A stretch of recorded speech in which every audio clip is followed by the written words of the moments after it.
L'islam qu'on nous présente aujourd'hui comme étant la religion absolue, la vérité absolue, figée et intemporelle, est-il vraiment celui des origines ou est-ce une construction historique marquée par des influences politiques, culturelles et sociales? Aujourd'hui, nous allons déconstruire, analyser et comprendre comment l'islam idéologique que nous connaissons a été complètement fabriqué au fil des siècles. Tout d'abord, la mort du prophète et la crise de la succession. La disparition du prophète, prière et paix sur lui, en 632, constitue un moment fatidique, critique dans l'histoire de l'islam. Contrairement aux monarchies ou aux régimes dotés d'une structure politique préétablie, la communauté musulmane naissante se retrouve sans système clair pour désigner un successeur. Les musulmans n'avaient pas réfléchi à cette question. C'est une situation inédite car le prophète, prière et paix sur lui, lui-même n'a laissé aucune instruction formelle sur la gouvernance après sa mort. Dès l'annonce de sa mort, une crise politique majeure éclate à Médine. Deux groupes principaux s'opposent. D'un côté, il y a les Ansar, c'est-à-dire les habitants de Médine, qui considèrent que le nouveau chef devrait être issu de leur rang, car ils ont été les premiers à accueillir le prophète et à le soutenir lors de la Hijra. D'un autre côté, on a les Muhajiroun, qui sont les Qurayshites, qui sont venus de la Mecque avec le prophète, prière et paix sur lui, et ils estiment que le pouvoir leur revient, car ils appartiennent au clan du prophète, prière et paix sur lui, et ont partagé son combat depuis le début. Lors d'une réunion secrète à Saqifa, Abu Bakr est désigné calife après un vote contesté, car Ali, cousin et gendre du prophète, est exclu du processus, ce qui va provoquer un ressentiment profond parmi ses partisans, qui considèrent que la famille du prophète aurait dû naturellement lui succéder. En réalité donc, après la mort du prophète, il y a trois factions, celle des Ansar, celle des Muhajiroun et celle des partisans de la famille du prophète. L'historien Wilfrid Madlung, dans son ouvrage The Succession to Muhammad, affirme que le choix d'Abu Bakr était une solution pragmatique, mais il a semé les graines d'une fracture durable entre les musulmans. Selon lui, la succession a été réglée de manière expéditive, sans consensus réel, ce qui a entraîné des tensions qui ne cesseront de croître au fil des années. Et on peut même dire qu'aujourd'hui encore, on n'est pas sorti de ce conflit. La question de la succession dépasse donc un simple enjeu politique. Elle structure les futures divisions doctrinales, donnant naissance à des visions concurrentes de l'autorité en islam. On a la version sunnite, qui accepte la légitimité des califes élus par consensus. On a la vision chiite, qui estime que la descendance du prophète par Ali aurait dû détenir l'autorité spirituelle et politique. Et enfin, on a la version kharijite qui rejette à la fois les califes et les chiites, affirmant que le dirigeant doit être choisi uniquement sur des critères de piété et non d'appartenance tribale. Cette fracture initiale devient un prélude aux conflits qui marqueront durablement le monde musulman. Donc, on peut voir que dès la mort du prophète, la question de la succession est une question qui n'a jamais été complètement réglé par les musulmans. Et cela va entraîner, par la suite, de grands conflits. Et c'est notre deuxième partie, le conflit qu'il va y avoir entre les compagnons du prophète. Donc cette crise de la succession, elle ne va pas se limiter à un simple différend politique. Elle va déclencher une série de conflits qui vont marquer durablement l'histoire du monde musulman. Rapidement, la question du leadership devient une source de tension entre les compagnons du prophète. Ces tensions ne sont pas simplement des rivalités personnelles, elles sont le reflet de divergences profondes sur la manière dont l'islam doit être gouverné. Le premier grand conflit interne, connu sous le nom de Première Fitna, commence en 656 avec l'assassinat du troisième calife Uthman ibn Affan.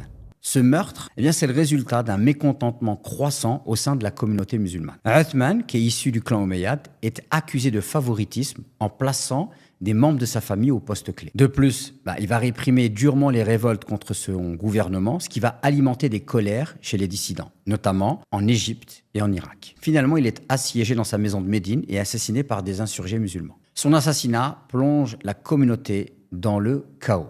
Ali, qui était déjà un acteur majeur dans la question de la succession, est proclamé calife à Médine. Mais son autorité est immédiatement contestée par plusieurs figures influentes, notamment Aïcha, l'épouse du prophète, Talha et Zubayr. Ces tensions aboutissent à la célèbre bataille du Chameau en 656 qui va opposer d'un côté les partisans de Ali aux troupes menées par Aïcha. Ali va remporter cette bataille, mais sa victoire ne va pas mettre fin aux divisions. Et le conflit va s'intensifier lorsqu'un autre acteur va entrer en scène. Et il s'agit de Muawiyah, qui fait partie du clan de Uthman et qui est gouverneur de Syrie. Il va refuser de reconnaître Ali comme calife et exige des représailles contre les meurtriers de Uthman. Ce refus d'allégeance conduit à une autre bataille majeure, la bataille de Siffin en 657. Ce combat oppose les armées d'Ali et de Muawiyah et se termine par un arbitrage qui va affaiblir politiquement Ali et pousse certains de ses propres partisans à le renier. C'est dans ce contexte que naît un nouveau groupe, les Khawarij, les sortants.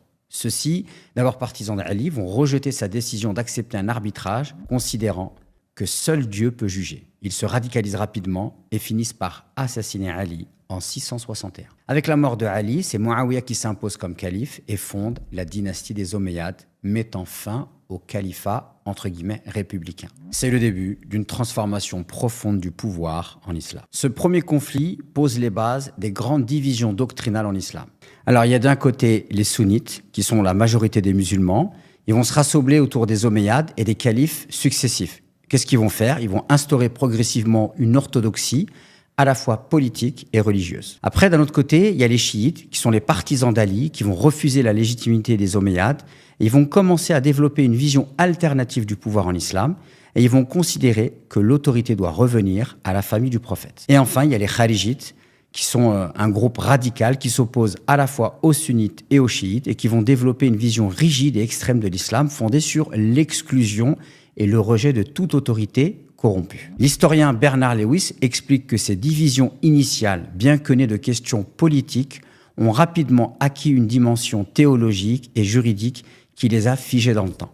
Et c'est bien la preuve que oui, il y a eu une construction de l'islam qui a été influencée par la politique et les conflits qui ont eu lieu au début de l'islam. Alors, quelles sont les conséquences de cette fragmentation? Eh bien, ça va être la fin du califat élu et le début des dynasties héréditaires. L'islam devient un espace de lutte d'influence où chaque faction tente d'imposer son interprétation. Et enfin, ces divisions alimentent des conflits pendant des siècles avec des répercussions jusqu'à aujourd'hui. Donc vous voyez bien que dès le début de l'islam, il y a eu des conflits meurtriers entre les compagnons du prophète eux-mêmes. Et cela a laissé des traces, que ce soit sur le plan religieux, le plan théologique, le plan politique. Donc avec un tout petit peu d'études sur ces questions et une approche historique, on est bien loin du roman idéologique servi par le discours dominant. Ces conflits ont tellement été intenses que vous allez voir dans ce qui va suivre que même la science du dogme qu'on appelle l'aqida a été utilisée pour asseoir le pouvoir.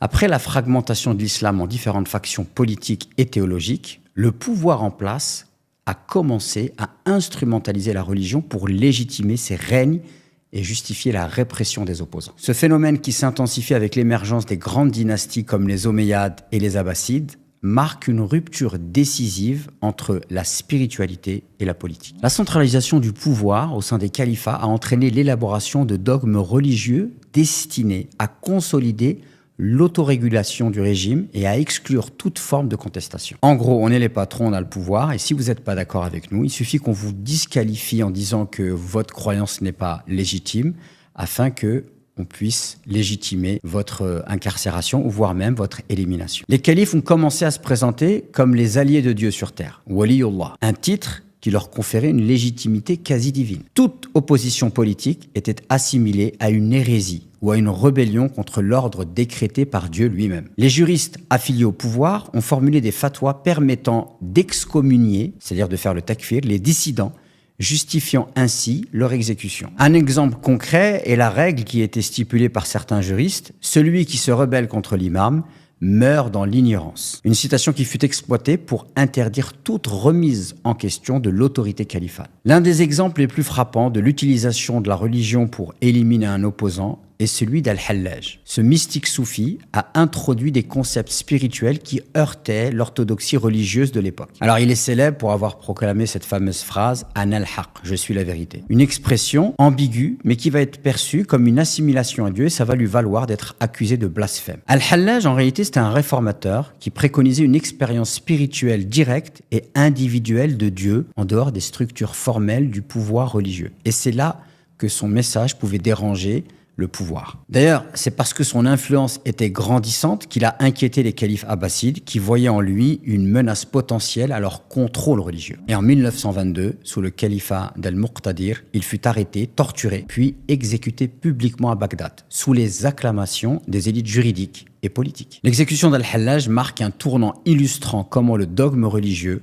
peut être manipulé pour éliminer des figures influentes et consolider l'autorité des régimes en place. Une autre stratégie clé du pouvoir a été l'invention et la propagation de hadiths destinés à légitimer certaines politiques ou dynasties. Par exemple, pendant le règne des Omeyyades et des Abbassides, on sait que des milliers de hadiths ont été forgés, fabriqués pour justifier la centralisation du pouvoir. Des hadiths tels que « Obéissez à votre dirigeant, même s'il vous fouette le dos ou vous vole vos biens ». Et ces hadiths vont être répandus pour décourager toute forme de soulèvement et de rébellion. Il y a aussi de nombreux hadiths qui mettaient en avant la supériorité des Qurayshites, dont étaient issus les califes, pour asseoir leur légitimité politique. Le savant Ibn Khaldoun, dans sa Muqaddima, souligne cette manipulation en affirmant que la politique et la religion sont inséparables et la manière dont l'histoire a été racontée reflète les besoins des dirigeants de chaque époque. Alors, vous pouvez fort aisément imaginer que les conséquences de l'instrumentalisation du dogme à des fins politiques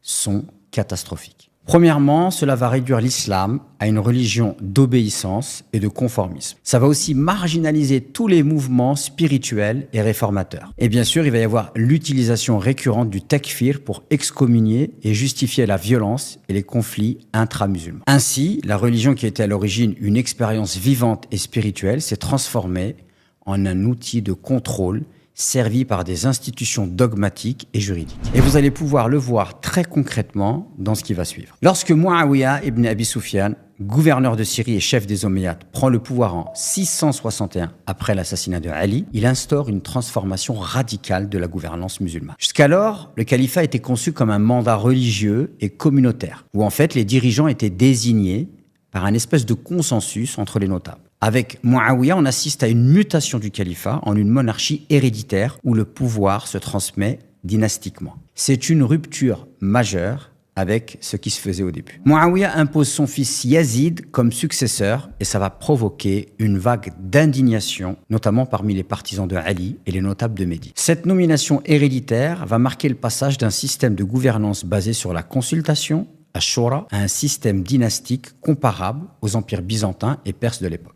L'historien Hugh Kennedy, qui est spécialiste du califat omeyyade, souligne dans un de ses ouvrages que Muawiyah transforme le califat en une institution politique où le pouvoir est justifié non par le consensus communautaire, mais par la force et la légitimité héréditaire. L'un des événements les plus symboliques de cette période est la tragédie de Karbala en 680. Hussein ibn Ali, fils du calife Ali et petit-fils du prophète, refuse de prêter allégeance à Yazid et il va se révolter. Il est finalement piégé à Karbala, actuel Irak, avec ses compagnons et sa famille. Ils sont encerclés par l'armée de Yazid et massacrés. Cet épisode, c'est ça qui fonde le chiisme en tant que mouvement distinct qui va symboliser la lutte contre un pouvoir illégitime et tyrannique. L'historien Leslie Hazelton, dans After the Prophet, explique Karbala ne fut pas simplement une bataille, mais un tournant politique et spirituel qui cristallisa le ressentiment contre la domination omeyyade.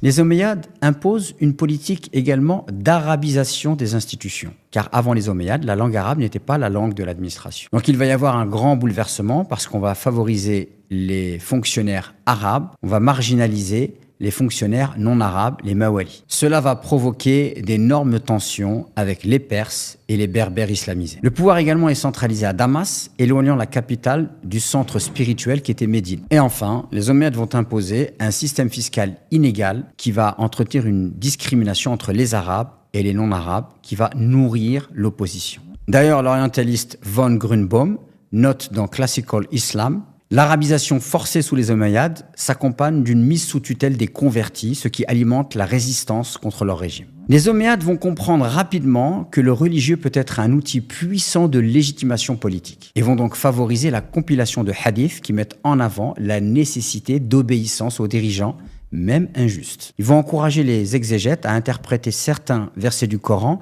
en faveur du califat. Par exemple, le verset 59 de la sourate 4, où il est dit « Obéissez à Allah, obéissez à son messager et aux détenteurs de l'autorité parmi vous ». Ce qui va être contesté par beaucoup de théologiens qui diront que, effectivement, ce verset demande d'obéir au gouverneur, mais au gouverneur juste. Et en aucun cas, ce verset peut être utilisé pour justifier la tyrannie des injustes et imposer au peuple musulman d'obéir à des gouverneurs injustes. La question du destin, qui est une question théologique, dogmatique, sera également utilisée pour manipuler les masses musulmanes. On dira que si les musulmans sont gouvernés par des gens injustes, alors c'est le destin divin et ils se doivent de l'accepter. L'historienne Patricia Crone, dans un de ses ouvrages, affirme « Les Omeyyades furent les premiers à institutionnaliser la manipulation du religieux pour servir leur pouvoir, inaugurant un modèle que les dynasties suivantes allaient perfectionner. » En 750, les Abbassides renversent les Omeyyades, mettant fin à leur dynastie après une série de révoltes et de purges. Seul un prince omeyyade, Abd al-Rahman